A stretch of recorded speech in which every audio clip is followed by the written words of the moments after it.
అండి. ఈరోజైతే కొబ్బరి చట్నీని హోటల్ స్టైల్‌లో సింపుల్ అండ్ టేస్టీగా ఎలా ప్రిపేర్ చేయాలో చూసేద్దాం. ఫస్ట్ అయితే ఇలా ఒక హాఫ్ కొబ్బరి పీచుని తీసుకొని చిన్న ముక్కల కింద కట్ చేసి పెట్టుకోవాలి. అలాగే ఒక చిన్న కప్పుతో వేపిన శనగపప్పును కూడా తీసి పెట్టుకోండి.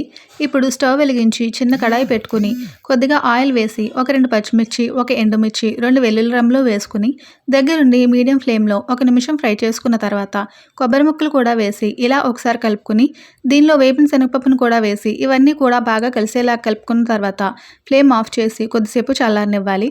ఇప్పుడు ఒక మిక్సీ జార్ తీసుకొని చల్లారిన ఈ పోపు దినుసులన్నీ వేసిన తర్వాత ఒక హాఫ్ స్పూన్ సాల్ట్ వేసి ఇలా మిక్సీ పట్టుకున్న తర్వాత ఒక బౌల్లోకి ట్రాన్స్ఫర్ చేసుకోండి. ఇప్పుడు ఈ చట్నీలోకి పోపు తాళింపు కోసం కొద్దిగా ఆవాలు, జీలకర్ర, ఒక ఎండుమిర్చి, కొద్దిగా కరివేపాకు వేసుకుని ఒక నిమిషం ఫ్రై చేసుకున్న తర్వాత మనం రెడీ చేసుకున్న చట్నీలోకి వేసుకుంటే ఎంతో టేస్టీగా ఉండే హోటల్ స్టైల్ కొబ్బరి చట్నీ రెడీ. ఈ రెసిపీ మీకు నచ్చినట్లయితే లైక్ చేసి సబ్స్క్రైబ్ చేసుకోండి. Thank you.